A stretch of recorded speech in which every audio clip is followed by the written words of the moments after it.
Have you ever thought about fashion in science? No, I'm not talking about designer lab coats or luxury brand beakers, but of course there are trends of research within science. And some topics gain popularity, while others fall out of fashion.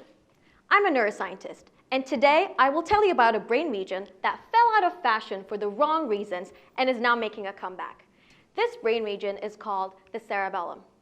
Cerebellum helps you perfect your fine motor skills. So let's say you want to play a note on the piano. You place your hands on the keyboard.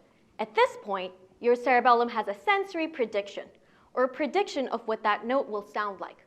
But something goes wrong and your hand is not in the right place, and when you play it, the note doesn't sound right. You know that you made an error, and your cerebellum knows that you made an error. Your cerebellum then communicates this error to the rest of the brain so that next time you want to play this note, you place your hand in the right place.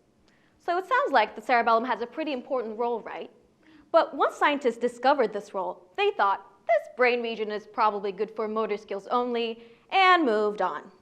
However, scientists are getting excited about this brain region once again because new studies found interesting links between the cerebellum and autism, which is pivotal for our understanding of autism.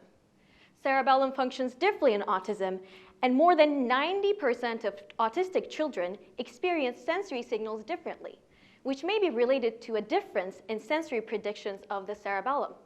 Moreover, to many neuroscientists' surprise, this brain region was recently found to play a role in language and social behavior as well.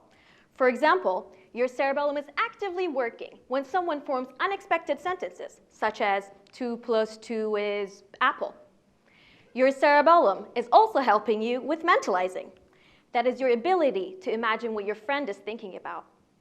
Given that sensory, language, and social challenges are part of autism, this now brought up the question, could differences in the cerebellum explain autism? This is the big picture question of my research, and I'm focusing on the links between cerebellum and sensory challenges as a first step.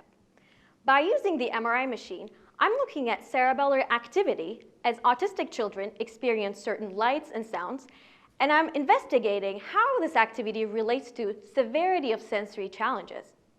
By researching this once unfashionable brain region, I'm hoping to uncover how the cerebellum contributes to autism and come up with more targeted treatments for challenges in autism.